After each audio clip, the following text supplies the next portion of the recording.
Startup, une émission mensuelle proposée par Startup Montréal et dédiée aux entrepreneurs. Ce contenu est proposé en balado en partenariat avec InfoBref qui propose l'essentiel des nouvelles en 2 minutes par jour sous la forme d'infolettres. Donc abonnez-vous à infobref.com. Ce mois-ci, on propose l'édition en partenariat avec La Piscine et je suis avec Camille qui est directrice de programme. Vous avez proposé de consacrer cette édition aux startups qui se sont lancées dans les industries culturelles et créatives pour répondre à des enjeux sociétaux. Pourquoi cette thématique ? L'entrepreneuriat dans les industries culturelles et créatives, il est souvent perçu de façon un peu erronée. C'est vrai que ce sont des industries qui ont des fonctionnements très spécifiques et différents d'autres industries. Mais donc la conséquence, c'est qu'on a encore du mal aujourd'hui à associer des mots comme croissance, technologie, développement à l'international ou même impact à ces industries-là. Puis en fait, c'est à tort parce qu'il y a vraiment un potentiel très fort d'innovation, de croissance et de capacité de répondre à des enjeux sociétaux. Dans tous les secteurs de ces industries, on parle de design, d'expériences interactives, des industries des jeux vidéo. Et on l'a vu surtout pendant la pandémie, en fait, ce sont des industries qui ont vraiment su montrer qu'elles pouvaient répondre à des enjeux à la fois sociaux, environnementaux et autres. Donc on a aujourd'hui deux exemples et on va pouvoir rentrer plus dans le concret. Mais je voulais juste finir par dire qu'à La Piscine, ça fait vraiment partie de notre ADN d'aider les entrepreneurs à révéler leur potentiel et l'impact qu'ils peuvent avoir dans nos sociétés et à trouver les bons modèles d'affaires associés à ça. Donc on le fait à travers des programmes d'accompagnement comme Jules Auberf qu'on a accompagné dans le cabinet créatif. Et on le fait aussi à travers des actions plus concrètes, donc des partenariats et des expérimentations, comme on le fait avec Oasis Immersion. On aura le temps de revenir plus en détail un peu après. Donc, je voulais peut-être vous lancer la balle avec la première question. Chloé, puis peut-être Denis, tu pourras continuer, rebondir. Quel rôle pour vous ont les industries créatives et culturelles pour répondre à des enjeux sociétaux aujourd'hui? Dans notre cas, on a une mission sociale qui est assez centrale à nos activités, mais je pense que la majorité de l'industrie du jeu vidéo est surtout centrée sur le divertissement. C'est d'abord et avant tout ça leur objectif, ce qui en soi est très noble également, parce qu'on l'a vu pendant la pandémie que pour la santé mentale, décrocher, penser à autre chose, c'est extrêmement important. Mais à ça, on rajoute donc une composante un peu, disons, sociale, qui est arrivée un peu de façon accidentelle, parce que on voulait d'abord et avant tout faire des jeux pour des personnes qui nous ressemblaient, donc des femmes, des personnes issues de communautés marginalisées. Et ça donne que c'est un public qui est très sous-desservi donc, dans l'industrie du jeu vidéo. Et donc, avec notre mission, donc, il y a un peu un changement de mentalité qui est nécessaire. Puis avec ce changement de mentalité-là, on se rend compte que ça implique bien plus que du simple divertissement. Donc, je pense que dans le cas de l'industrie du jeu vidéo, encore une fois, le potentiel de sensibiliser, de créer de l'empathie est très fort parce que donc, lorsqu'on joue à des jeux vidéo, on est très détendu. C'est souvent un moment où on est très ouvert d'esprit. Donc, de marcher dans les souliers d'un personnage qui est différent de soi, par exemple, ça peut être une façon de sensibiliser à certains enjeux. Donc, voilà, le potentiel est assez important à ce niveau-là. Oui, de notre côté, lorsqu'on a débuté Oasis, la mission qu'on voulait se donner, c'était d'utiliser l'immersion dans un contexte peut-être un petit peu plus actuel. Souvent, on est exposé à des œuvres d'art numérique qui sont plus, disons, intemporelles, qui sont issues d'une démarche artistique, mais on voulait rapprocher un peu le médium de l'immersion dans le jeu ici et maintenant. Donc, notre programmation est développée autour de tendances, de gens, de lieux qu'on juge inspirants. Et d'ailleurs, on a lancé le projet en plein milieu de la pandémie et dans la programmation du premier show qu'on a lancé, on abordait justement la pandémie, les impacts, les enjeux sociétaux aussi qu'on a vécu à ce moment-là, Black Lives Matter, etc. Donc, on ne veut pas hésiter si c'est dans l'air du temps, puis si c'est représentatif de ce qu'on pense qui est prioritaire d'aborder, mais on ne veut pas hésiter à le faire parce qu'on trouve que c'est une façon nouvelle d'utiliser ce médium-là. Et d'ailleurs, quand la piscine nous a abordés pour collaborer ensemble à un projet qui était aligné avec des besoins de l'ère du temps, c'est-à-dire les enjeux de pandémie, puis comment comment l'art numérique pouvait contribuer, ça a été un automatisme d'embarquer parce que c'était comme un prolongement naturel de ce qu'on voulait faire avec ce projet-là. Pour nous, Oasis, c'est un lieu où on veut que les gens viennent pour se ressourcer, pour s'inspirer. Et donc, c'était un bon fit. Est-ce que peut-être tu peux nous en dire un peu plus sur ce projet là, de la vitamine immersive, justement? Absolument. Que vous voulez faire avec ça? La vitamine immersive, c'est vraiment une exploration de l'impact cognitif et émotif que le médium de l'immersion peut avoir. C'est encore un médium assez jeune. On commence à s'établir, on commence à mieux le comprendre. Mais dans ce cas-ci, c'était de le mettre au service d'enjeux reliés au retour au travail post-pandémique et de voir comment l'art numérique pouvait favoriser un retour au travail plus harmonieux, pouvait contribuer à, disons, dynamiser l'état d'esprit des gens. Il y en a encore d'ailleurs, mais à ce moment-là, lorsqu'on a commencé à développer le projet, on était en mars-avril 2021, et donc il y avait un certain niveau de stress, d'anxiété à se retrouver ensemble à ce moment-là. Puis même encore aujourd'hui, c'est encore d'actualité. Et donc, c'est de voir comment, en exposant les travailleurs, disons, à une expérience immersive sur une base régulière, on pouvait les influencer positivement à travers d'autres actions qu'ils peuvent poser dans leur quotidien, mais que ça soit un élément de leur parcours qui soit favorable, qui soit inspirant, puis qui les habite, puis qui favorise cette transition-là, une meilleure transition. Donc, pour nous, il y avait un alignement qui était très synchronisé avec notre mission. Puis il y avait aussi un alignement qui est intéressant, c'est-à-dire de mieux comprendre notre médium pour mieux s'en servir, pour mieux créer, puis pour mieux influencer positivement nos auditoires. Ok, effectivement, donc tous les deux, la pandémie a eu un impact important sur votre entreprise, sur la création finalement de votre entreprise et sur les thématiques et sur le choix de répondre à des enjeux sociétaux. Je trouvais intéressant de vous savoir si vous trouvez aussi que ça a eu un impact sur votre modèle d'affaires. Oui, dans le sens où l'autre partie de l'histoire, c'est qu'on a mis en place le projet de vitamine immersive, qui est un projet de recherche, un projet, disons, sociétal. Mais de ce projet-là a émergé un projet d'exposition qui s'appelle Recharger Online, qu'on a présenté,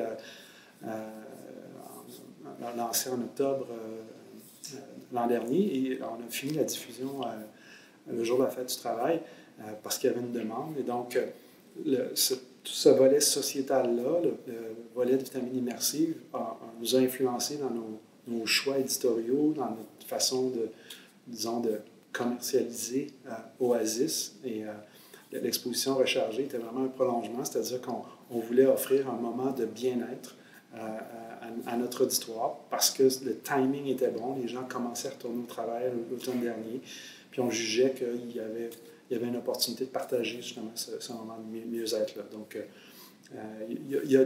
on essaie, je pense que la plupart des entreprises aujourd'hui essaient d'être agiles, à l'écoute, voir des opportunités, voir comment les choses évoluent, puis se trouver un filon à travers ça. Puis pour nous, ça a été un exemple là, qui a influencé l'orientation qu'on voulait prendre en termes d'approche de programmation. Mm-hmm. Dans mon cas, je dirais que c'est difficile en ce moment de mesurer vraiment l'impact que la pandémie a eu sur notre modèle d'affaires. Je pense que l'industrie du jeu vidéo en entier va avoir été influencée de façon très importante par la pandémie. On va avoir un peu plus de recul dans quelques années pour voir vraiment ça a été quoi ces impacts-là. Puis je pense qu'il y a plusieurs choses qui rentrent en contexte aussi au niveau le climat politique et social qui entoure la pandémie là, un peu plus largement. L'industrie du jeu vidéo est une industrie qui a énormément profité de la pandémie. C'est une des rares qui a eu un impact très positif, étant donné que tout le monde était à la maison, les gens avaient beaucoup plus de temps et d'argent à investir dans les divertissements qui étaient à la maison. Tout le monde s'est mis à jouer, même ceux qui jouaient pas. Exactement. Dans notre cas, à nous, c'est fantastique parce que c'est justement une nouvelle, un segment de population qui n'était pas nécessairement très intéressé par les jeux vidéo, statistiquement, qui commence de plus en plus à s'y intéresser. C'était une tendance qui était déjà vraie, mais qui a encore plus été, c'est ça, qui a encore plus été poussée par la pandémie. C'est ça, dans quelques années, on va pouvoir un peu plus répondre à cette question-là, parce qu'en ce moment, j'ai l'impression il y a des changements au niveau de la démographie qui est continuelle, puis on n'a pas encore, je pense, toutes les datas pour vraiment le comprendre, mais c'est une époque très intéressante pour faire des jeux vidéo, ça c'est certain. Est-ce que c'est ce qui est important aussi quand on développe comme ça des nouveaux projets ou des nouveaux modèles d'affaires, c'est de tester, d'expérimenter.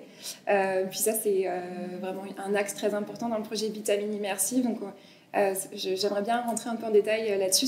Quel rôle joue cette phase d'expérimentation pour valider finalement vos projets? Puis tu l'as aussi dit, Chloé, avec les changements de population qui vont commencer à jouer aux jeux vidéo. Comment vous mesurez ça? Puis comment ça valide ou invalide l'évolution de vos projets? Je peux peut-être commencer. Dans notre cas, c'est ça, notre premier jeu n'est pas encore commercialisé. Toutefois, on est présent dans des conventions de plus en plus. On était à la Gamescom en Allemagne le mois passé.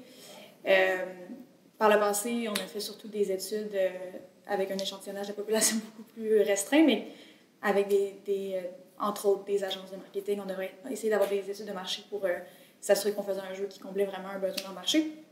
Et d'être sur place dans des conventions, ça l'a vraiment confirmé qu'on avait bien déterminé nos segments de population, nos personas, etc. Donc, on commence à le faire de plus en plus, puis on se rend compte que c'est fascinant de voir qu'il y a vraiment un segment de population qui est extrêmement sous-desservi. Il y a de plus en plus de femmes, notamment, qui s'intéressent aux jeux vidéo. L'industrie du jeu vidéo reste très majoritairement masculine, surtout dans les professions qui ont lien avec la création. Donc, souvent, les types de fun qui sont mis de l'avant sont pas très diversifiés, disons. Donc, il y a un peu un débalancement vraiment entre le public et l'industrie. Donc, dans notre cas, c'est ce qu'on essaie de combler. Puis, en effet, l'expérimentation est très importante. On a hâte d'avoir des opportunités de plus d'aller sur le terrain puis de tester vraiment le potentiel de notre jeu dans le futur. Pour nous, ça a été... il y a l'angle de l'expérimentation pour la mise en place du projet, mais je focuserais peut-être plus sur l'angle de l'expérimentation dans le contexte de cette expo-là, rechargée du projet Vitamine Immersive, qui s'est fait un peu simultanément, dans le sens où on développait le projet de recherche, on a intégré des technologies intéressantes, entre autres une start-up qui s'appelle React. On a documenté des données biométriques sur l'expérimentation. On a eu un volet déclaratif. Puis en même temps, on était aussi dans un processus de création, de mise en place, un volet complémentaire au niveau de la création. L'exposition était composée de 10 expériences d'environ 7 minutes. 7 à 8 minutes, et des artistes des arts génératifs d'un peu partout dans le monde, du Québec, bien sûr, du Canada, mais aussi d'ailleurs dans le monde. C'est tous des contenus qui ont été créés donc, via des algorithmes, via des techniques très intéressantes de création. Puis il y avait ce lien-là organique avec l'exercice de la vitamine immersive, avec l'idée de créer des expériences de mieux-être contemplative. Et donc, ça a été très intéressant pour nous de travailler tout ça de façon simultanée, le projet de recherche, la création, l'expérimentation.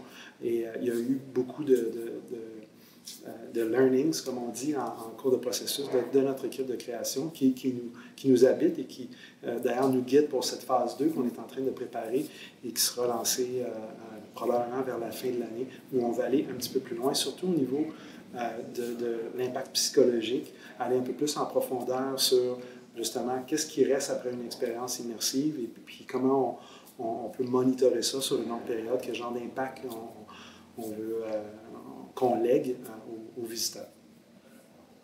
Justement, en quoi est-ce que le fait d'utiliser l'art et une expérience immersive, ça permet de toucher plus efficacement le mieux-être et la santé mentale des gens qui vont participer à cette expérience?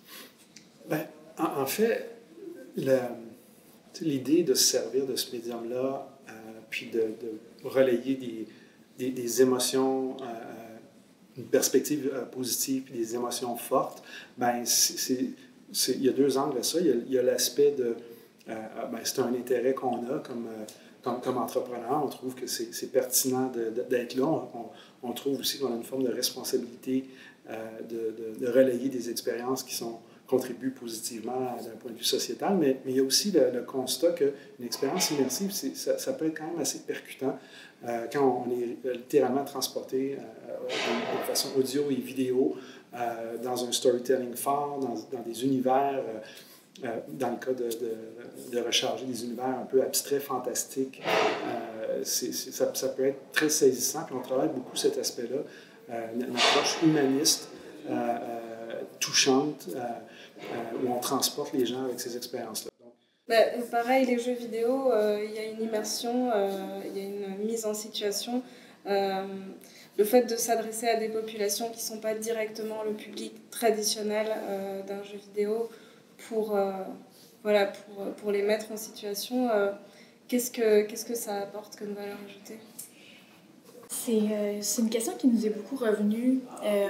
Je mentionnais tout à l'heure le potentiel de créer de l'empathie, étant donné que dans notre jeu en particulier, on propose vraiment de se plonger dans la réalité d'une personne qui est donc une femme de chambre dans les années 50.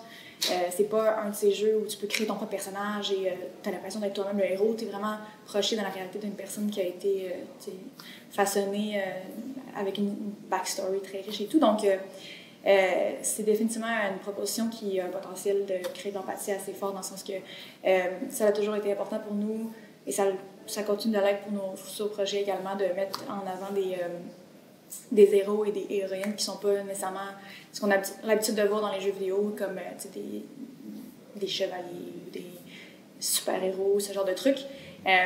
Mais d'un autre côté aussi, c'est pas nécessairement en fait notre priorité de créer de l'empathie pour des personnages marginalisés, c'est plus de créer une connexion pour les personnes qui ressemblent à ce genre de personnages-là, qui comprennent la réalité de ces personnages-là pour enfin voir dans les jeux vidéo des personnages qui leur ressemblent, qui vivent des challenges qui sont similaires aux leurs. Donc, il y a ces deux volets-là, je dirais. Donc, d'une part, ça a le potentiel de créer une certaine empathie chez un public cible qui peut-être n'a jamais eu l'opportunité de jouer ce genre de rôle-là dans des jeux vidéo. Mais d'un autre côté, c'est pas nécessairement ça notre objectif principal. Notre objectif principal, c'est surtout de proposer quelque chose de nouveau pour un public qui n'a jamais vu dans ce médium-là des gens qui leur ressemblaient comme protagonistes. Donc, mais il y a ces deux volets-là quand même qui sont importants. Oui, donc un point qui serait important à aborder par rapport à tout ce que vous venez de dire, c'est justement sur la crédibilité que peuvent avoir les industries créatives et culturelles pour répondre à tous ces enjeux. Qu'est-ce que vous en pensez? Est-ce que vous ressentez que vous avez besoin de... Est-ce que vous avez des défis associés à ça et à montrer que oui, dans les ICC, dans les industries culturelles et créatives, on a toutes les forces pour répondre à des enjeux ultra importants aujourd'hui? C'est une bonne question. Comme je disais tantôt, pour nous, c'est un choix corporatif de dire, on en fait une priorité, on veut pouvoir aborder des enjeux, on est conscient de notre responsabilité, même si on est un site de divertissement, on est conscient qu'on a quand même une certaine responsabilité à relayer un message, un esprit qui contribue positivement au tout. Mais je pense qu'on a tout à fait toutes les ressources nécessaires pour aborder ça. Puis à un moment donné, ça devient comme presque, c'est pas utiliser un langage marketing, ça devient un choix de positionnement. Je veux dire, nous, on en fait une priorité, puis il y a d'autres sites dans notre créneau qui vont prendre d'autres approches, qui peut-être un peu plus axées sur le divertissement. On essaie nous, comme positionnement, on essaie de trouver une zone intermédiaire entre, oui, on a une responsabilité de livrer une forme de divertissement, mais on va essayer de le faire en relayant des idées, en relayant des émotions, en relayant de l'information qui risque d'être utile et constructive. Dans notre cas, c'est un peu différent, même s'il y a beaucoup de similitudes, étant donné que notre objectif principal est de changer notre industrie. Donc, ça n'implique pas nécessairement d'autres industries, donc on n'a pas de compétition à ce niveau-là. Mais ça reste que, je pense que, comme j'expliquais tout à l'heure, il y a un changement de mentalité qui va au-delà des jeux vidéo. Même juste dans l'industrie du jeu vidéo, de notre côté, les enjeux sont certainement parce que, je parlais tout à l'heure d'un changement de mentalité, il y a quand même quelque chose dans cette industrie-là qui, traditionnellement, n'aime pas beaucoup le changement. Donc, c'est sûr qu'on rencontre la réticence à ce niveau-là des autres développeurs, même des joueurs et joueuses qui sont dans l'industrie, qui sont dans le milieu du jeu vidéo depuis longtemps. Mais nous autres aussi, c'est une façon de nous démarquer qui nous aide énormément. C'est pas quelque chose qui est très répandu, même s'il y a du travail qui a été fait en amont par des développeurs et développeuses dans les 20 dernières années qui est très, très important. On veut contribuer à ce changement-là dans l'industrie qui est déjà commencé. Mais donc, nous aussi, ça nous permet définitivement de nous distinguer dans la masse parce qu'il y a énormément de jeux qui sortent à tous les jours. Les stratégies de niche sont toujours préférables dans ce contexte-là parce qu'il faut pouvoir ressortir du lot. Là. Et d'ailleurs, quand on parle aussi quand on se positionne comme voulant répondre à des enjeux sociétaux, pouvoir le justifier et le prouver à travers des mesures d'impact, ça peut être un élément aussi important pour crédibiliser ou concrétiser ce qu'on dit. Est-ce que c'est des choses que vous faites? Est-ce que vous avez mis en place des mesures de l'impact que vous avez à travers vos produits, vos projets? Pas encore dans notre cas, mais c'est quelque chose qu'on a déjà... le workflow, la pipeline pour le mesurer est déjà entamée. Dans notre cas, ça va être aussi simple que le nombre... Dans les joueuses qui s'intéressent à nos produits, de calculer le pourcentage, notamment de personnes féminines ou de personnes non-binaires ou qui ne s'identifient pas comme un homme. Donc, déjà ça va être pour nous une grande fierté si on réussit à se positionner comme, c'est ça, un jeu qui réussit à être populaire chez ce public-là qui est sous-desservi. Puis après ça, on veut que ça continue dans les jeux qui vont suivre. Donc, ça va être super important pour nous d'être à l'écoute aussi de ce public-là, de voir ce qu'ils ont aimé, ils ou elles ont moins aimé, et de rester flexible pour vraiment répondre vraiment à un besoin du marché concrètement. Je dirais que de notre côté, honnêtement, le projet Vitamine Immersive va être probablement notre point de mesure en termes d'impact. On a vu là une opportunité justement de mieux comprendre l'impact qu'on a avec la phase, disons, d'exploration qu'on a eue. Là, maintenant, on peut aller plus loin. On travaille maintenant, entre autres, avec Relief, qui travaille plus au niveau de l'impact psychologique. Puis tout ça, parenthèse, mais grâce à l'appui, entre autres, de Beneva qui supporte les causes de stress et d'anxiété. Donc, toute cette démarche-là nous permet d'aller chercher une information qui est quand même assez précise. Bon, au-delà de ça, il y a l'achalandage sur les lieux. On reste un espace grand public. Dans la première année, même en période de pandémie, on a attiré 150 000 personnes à Oasis. Donc, on voit qu'il y a un intérêt pour ces sujets-là. Le succès de Recharger comme expérience de mieux-être. Donc, puis le feedback qu'on reçoit aussi des gens nous permet de documenter puis de mesurer une forme d'impact. C'est pas hyper précis, c'est pas hyper scientifique, mais les sondages qu'on a, puis joint à ça le travail qu'on fait avec Vitamine Immersive, puis on va essayer de voir comment on peut aller un petit peu plus loin avec le temps. Mais déjà, ça nous donne un portrait qu'on sent qu'on est à la bonne place, on sent que les contenus touchent leur cible. Puis là, l'initiative qu'on s'apprête à faire en termes de phase 2 va nous permettre d'aller plus loin pour vraiment mieux comprendre l'impact au niveau de l'individu. Et est-ce que des structures publiques ou parapubliques auraient un rôle à jouer peut-être pour vous aider à mesurer la manière dont vos projets dans l'industrie créative et culturelle répondent à des enjeux de société? Nous, le projet Vitamine Immersive, la collaboration a débuté grâce à la piscine qui est avec nous depuis le début. Puis, je ne suis pas sûr si on aurait eu l'occasion d'aller aussi loin si ce n'était pas du support de la piscine. Et donc, pour nous, ça a été vraiment important. Puis c'est ce qui continue à nous accompagner pour la suite. Puis ce qui est intéressant, c'est que de ça commencent à émerger aussi des opportunités périphériques de collaboration, mais nous aident à mieux comprendre les impacts qu'on a, nous aident aussi à mieux cibler la façon qu'on travaille en fonction d'impacts sociétaux. Donc, on est très reconnaissant de ça. Nous autres aussi, également, on ne serait pas où on est sans le support de différentes entités et organismes.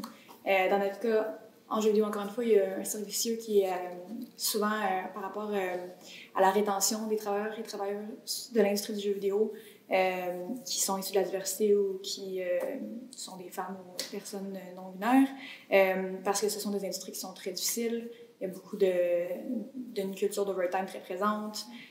Donc, il y a beaucoup de personnes qui ne sont pas des hommes qui quittent l'industrie après quelques années. Ce Ce qui fait que des personnes très expérimentées, dans des postes très expérimentés, seniors, c'est très majoritairement des hommes.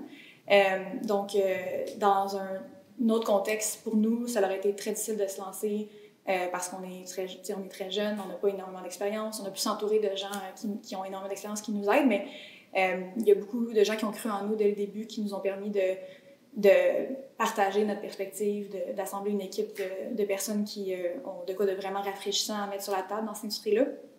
Encore une fois, le fait qu'on n'a pas énormément d'expérience, ça a été, c'est sûr, un challenge, mais ça ne nous a jamais freiné, ce qui n'est pas le cas partout dans le monde.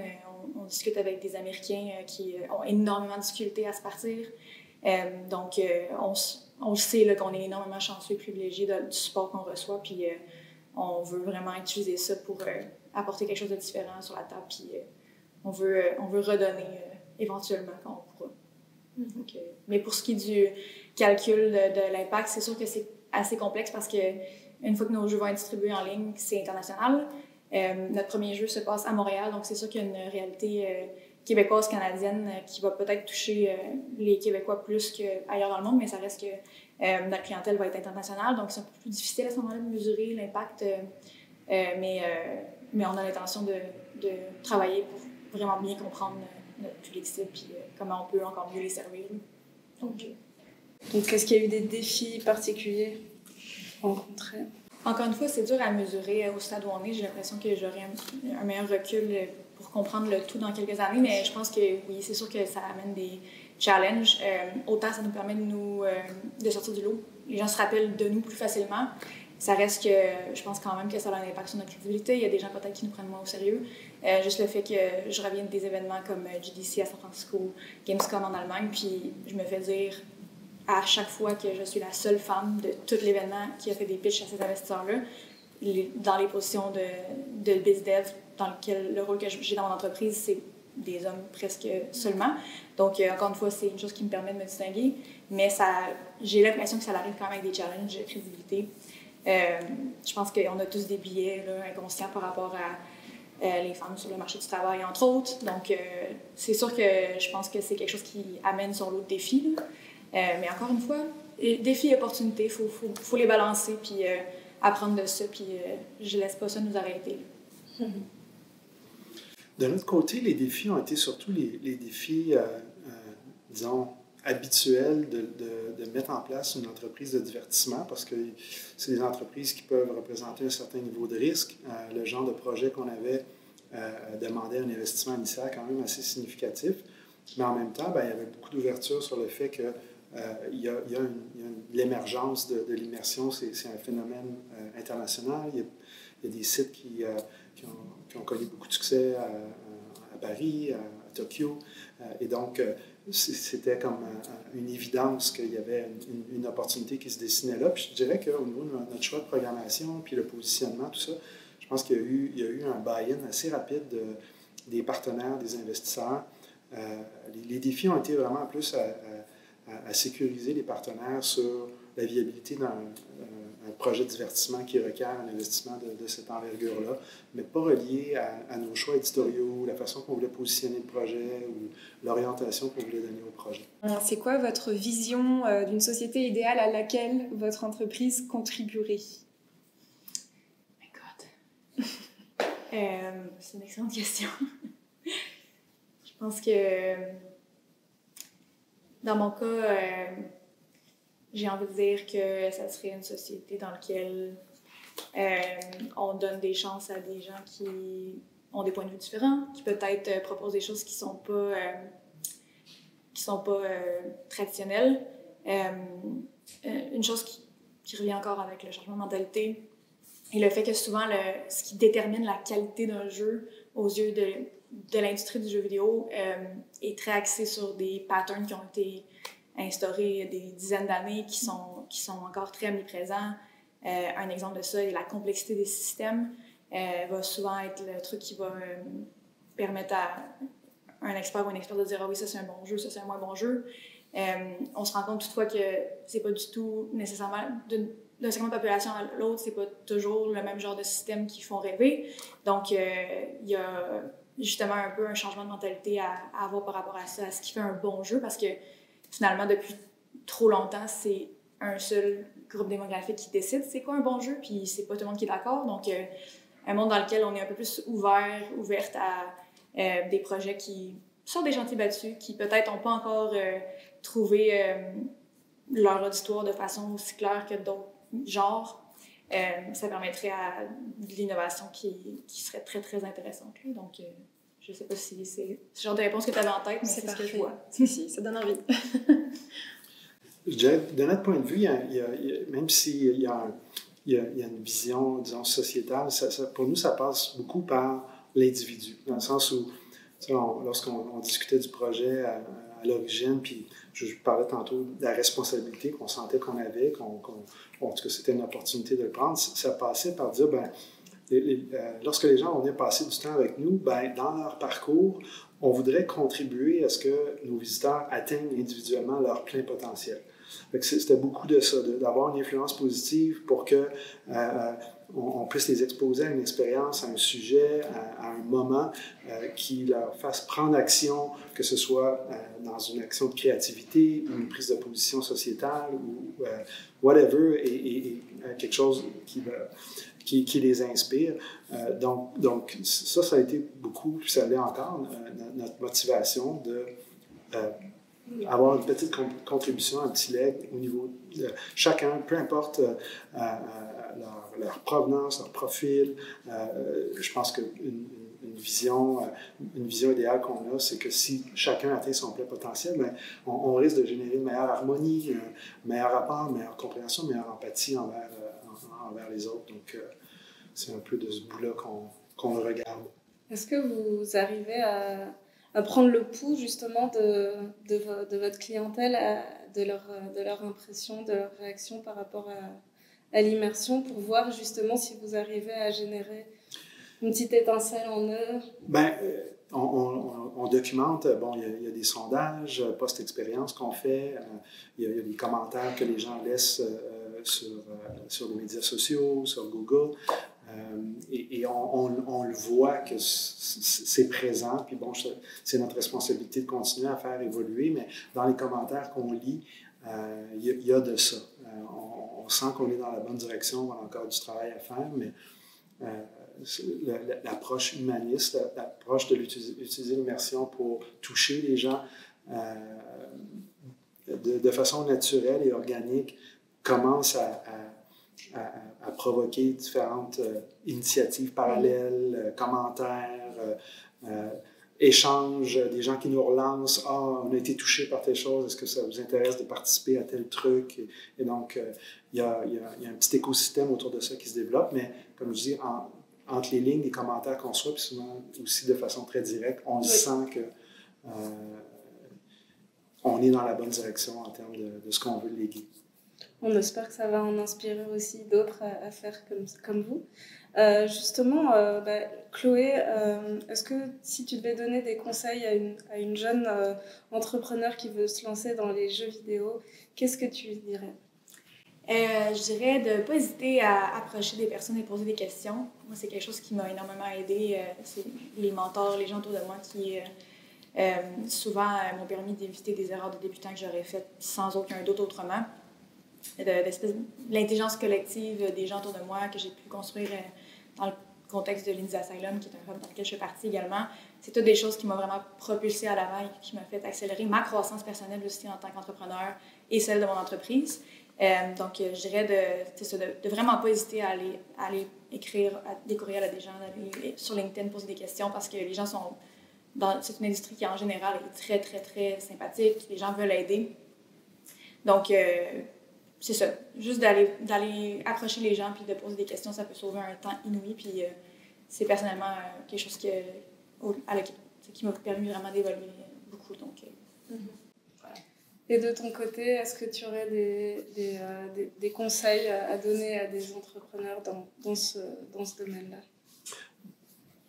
Il y en aurait plusieurs, là, mais disons qu'un qui me vient, c'est de faire ces projets-là pour les bonnes raisons, puis de s'assurer que ça soit en phase avec quelque chose qui nous inspire, quelque chose qui nous allume jour après jour, parce que c'est quand même assez exigeant.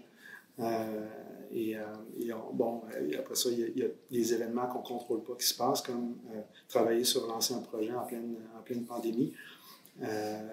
Donc, si à la base, on fait des projets comme ça pour les bonnes raisons, qu'on focus sur des choses qui nous inspirent profondément, ben, on réussit à passer à travers ces épreuves-là. Et même que ça devient un facteur de motivation additionnelle. Quand la pandémie est arrivée, pour nous, toute la mission de pouvoir partager une perspective optimiste, utiliser le médium de l'immersion pour inspirer les gens, c'est devenu plus évident que jamais qu'il fallait faire ça. Donc, ça nous a donné comme un espèce d'élan à un moment qui était un peu rock'n'roll. Donc, je pense que c'est ça, se lancer en affaires. Faut le faire, à mon avis, il faut le faire pour les bonnes raisons, puis il faut le faire dans des sujets qui nous touchent, qui sont importants pour nous. Puis sur cette base-là, je pense que le succès vient après ça de façon naturelle, sans être facile, mais éventuellement, le succès vient parce qu'on trouve les ressources, on trouve l'énergie pour pousser le projet aussi loin qu'on peut. Parfait, donc bien s'entourer et le faire pour des bonnes raisons. Ok, écoutez, merci beaucoup pour votre temps. Merci Camille de nous accueillir pour donc une deuxième édition à l'Espace Rodier. Et puis, vous pourrez nous suivre sur les réseaux sociaux et on vous accueillera pour une prochaine édition en novembre. Merci beaucoup. Merci.